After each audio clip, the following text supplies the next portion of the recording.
काली दोस्तों, मैं आज आपको एक ऐसी साधना बोलने वाला हूँ जो बहुत ही प्रचलित साधना है और बहुत ही लुप्त साधना है। ये साधना है भैरव साधना। जो भैरव को सिद्ध कर लेता है वही सभी कामों में सफल हो जाता है।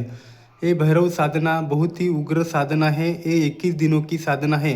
इस साधना करने से आपको सभी भूतकाल, भविष्यकाल, वर्तमान काल सेकंडों में पता चलता है और इस साधना से षटक्रम में प्रयोग लाया जाता है। ये साधना बहुत ही उग्र होती है। इस साधना को गुरु सानिध्य में करना चाहिए। ये साधना से आप कौन सा ही काम सफल कर सकते हो। पलक झपकते ही सेकंडों में इस साधना से आप काम करवा सकते हो। ये जो साधना है बहुत ही लुप्त साधना है।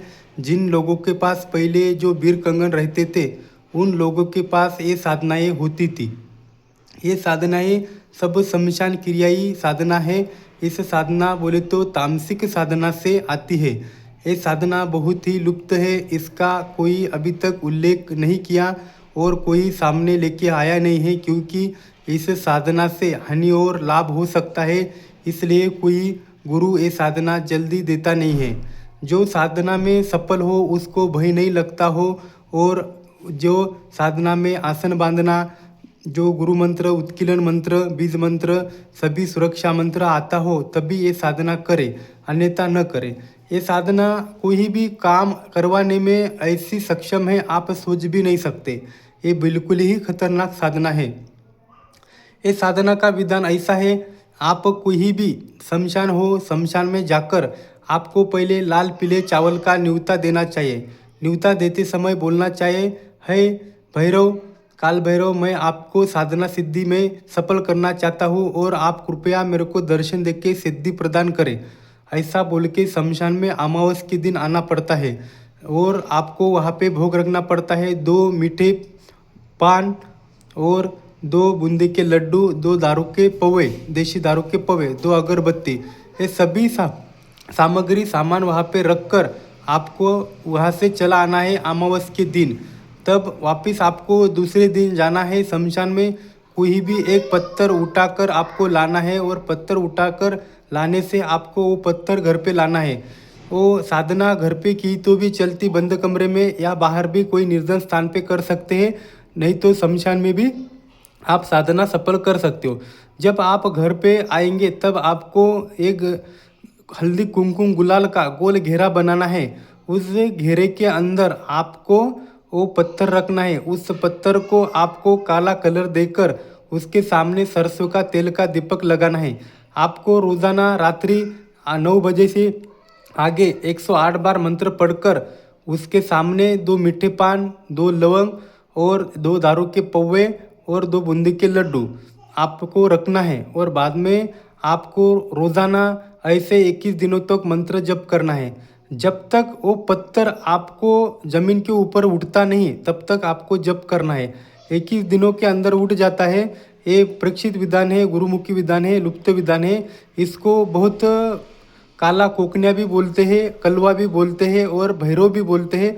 अन्य विधियाँ है, इसकी 3 विधियाँ है। मैंने आपको एक विधि बता चुका हूँ और दूसरी विधि ऐसी है, इस पत्थर को कोई दुश्मन को मारना हो तो अगले वाले का नाम लेकर ज़मीन पे ज़ोर से मारा जाए तो उसको डायरेक्ट ही बाण लगता है। ये बहुत ही प्रचलित विधान है, ऐसा कभी नहीं करना चाहिए। इस साधना से लोगों का भला करना चाहिए और बुरे काम के पीछे पड़ना नहीं चाहिए। आपको पास ज्ञान हो तो सभी बात बराबर होती है। आप जिंदगी में पैसे के पीछे भागते हो, पैसे के पीछे नहीं भागना है। आपको ज्ञान बढ़ाना है। ज्ञान बढ़ाने से सभी आपके पास आता है। जो व्यक्ति सभी काम करके जो विचलित होता है, वो जो साधना क्षेत्र में बार बार बैठकर सिद्ध नहीं होता और फेल हो जाता है, उसकी प्रॉब्लम होती है गुरु सानिध्य। और गुरु की साधना न करने से ये साधनाएं उनकी फेल होती है। बहुत जने के कमेंट आए थे, मेरी ये साधना फेल हुई, दूसरे ने दी, किसी ने तो फेल हुई। तो मैं कभी भी एक ही बात बोलता हूँ, आपका जो पान का बीड़ा हो या जो गुरु दीक्षा दी हो उसका उत्कीलन करके देना चाहिए, तब जाके आपको गुरु साधना 21 दिन करनी चाहिए। बाद में गुरु आपको सपने में दर्शन देता है, बाद में आपको विद्या सफल होने में कोई रोक नहीं सकता, किसी की ही हिम्मत नहीं, आप सफल हो जाएंगे, 100% सफल हो जाएंगे। सभी जानकारी जो गुरु सानिध्य में मिलती है मंत्र से सभी होता नहीं है, आपको जानकारी भी होने की ज़रूरत पड़ती है। आप कोई भी मंत्र उठाकर आप डायरेक्ट ही बैठ जाते हैं, ऐसा कदापि नहीं करना चाहिए। आपको सभी सामग्री और आपको सभी पता होना चाहिए, आपको क्या करना है क्या नहीं, सभी टाइम पे पता चलना चाहिए। जब आप 21 दिन पूरे हो जाएंगे, 20वें या 21वें दिन आपको वो पत्थर ऊपर उड़ जाता है, तब आपको वचन लेना है, भैरव से वचन लेना है और पत्थर को ऊपर ही उठाना है, नीचे ज़मीन पे रखना नहीं है। ऊपर पत्थर पकड़ लिया, उस पत्थर को बोलना है और आपको 3 वचन लेना है। आप 3 वचन आपके हिसाब से ले सकते हो, आपकी जैसी मर्जी हो। अलग अलग वचन होते हैं ज़िंदगी में, जो आप जैसी आपकी बुद्धि काम करती है वैसे वचन लेना चाहिए। आपके व्यवहार देख के, आपका परिवार देख के वचन लेना चाहिए। पत्थर को ऊपर ही पकड़ के वचन बंद करना चाहिए। बाद में उसी पत्थर को आपको घर में बंद पेटी में रखना चाहिए, क्योंकि वो जागृति शक्ति होती है, जो घन रूपी मानव रूप में शक्ति होती है, वो कौन सा ही काम करने में सक्षम होती है, कौन सी चीज़ उठाने में या कौन सा ही काम करने में सक्षम होती है।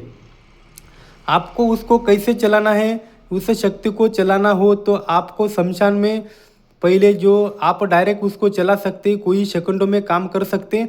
अमावस के दिन जब अमावस आती है, उस शक्ति को आपको भोग देना पड़ता है। वो तामसिक शक्ति है तो तामसिक ही भोग देना पड़ेगा। जो सात्विक होती है सात्विक को भोग लगता है। तामसिक भोग का मतलब उसको बकरे का कच्चा मटन या उसकी सब्जी बनाकर देना होता है। 2 मीठे पान, 2 बूंदी के लड्डू, 1 पानी की बोतल, जो 5 प्रकार का जो नमकीन होता है, जो चिवड़ा बोलते हैं मराठी भाषा में, वो होना चाहिए और 2 दारू के पवे होनी चाहिए। वो आपको अमावस के दिन रात को कोई चौराया हो या शमशान हो, वहाँ पे जाके आपको भोग देना है। कभी इस भोग को आपको चूकना नहीं है। जब जिस दिन आपका भोग नहीं जाएगा उस दिन शक्ति आपके ऊपर हावी हो सकती है। कृपया ध्यान रख के करिए और सभी गुरु सानिध्य में करिए, सभी ज्ञान लेके करिए। इस साधना से जो अनुभव होते हैं वो बहुत ही डरावने अनुभव होते हैं, आप संभाल नहीं पाएंगे। इसलिए आपके पास चौकी इतनी मजबूत होना कि आपको कोई टच न कर सकते। कभी भी हनुमान महाराज की साधना करके चौकी को सिद्ध करना चाहिए, क्योंकि अष्टविद्या की उनके पास है, आपको कोई आपका बाल भी बांगा नहीं कर सकता। बहुत अन्य चौकियाँ हैं, बहुत अन्य ही साधना है। आपको जो शक्ति बहुत ही जागरूक शक्ति है उसको सिद्ध करना है, नहीं तो कोई महाकाली की शक्ति सिद्ध करना है, चौकी सिद्ध करना है। गण मंत्र, बीज मंत्र, उत्कीलन मंत्र, सभी मंत्र, गुरु मंत्र आपको पहले 11-11 बार जप करके कोई साधना में आगे बढ़ना चाहिए। मैंने सभी विधान आपको बता दिया है। अभी आपको मैं एक मंत्र बताऊंगा, जो सभी जो प्रचलित मंत्र है, भैरव का मंत्र है। आप इसका गलत उपयोग न करिए। ये केवल आपके जानकारी हेतु मंत्र और विधान और साधना दे रहा हूँ। आप कृपया कदापि इसका प्रयोग गुरु सानिध्य में करें, अन्यथा उसकी हानि और लाभ के आप खुद जिम्मेदार होंगे। इसका मंत्र विधान ऐसा है, मंत्र ऐसा है, ओम नमो आदेश गुरु को, भैरव भैरव काल भैरव मशान चले, मरघट चले, 52 शक्ति पीठों से चले, मेरा अमुक काम सत्य करो, ना करे तो आपके माता पिता का दूध हराम करे, गुरु गोरखनाथ का इलम सच्चा छू। ये पूरा मंत्र है, आप देखिए, इसको लिखित रूप से रखिए। मैंने जो ग्रुप चालू किया है उसमें गुरु साधनाएं और सिद्धि सभी जानकारी मैं ग्रुप में दे रहा हूँ। किसको आपको ग्रुप में जुड़ना है तो ज़रूर इस नंबर पे कॉल करें या मैसेज डालें या कोई भी कमेंट करके बोलिए, क्योंकि मैं जो व्यक्ति जग कल्याण हेतु सीखना चाहता है तो उनको मैं सिखाऊंगा और किसी के भले के लिए सिखाऊंगा, गलत कामों के लिए विद्या नहीं है।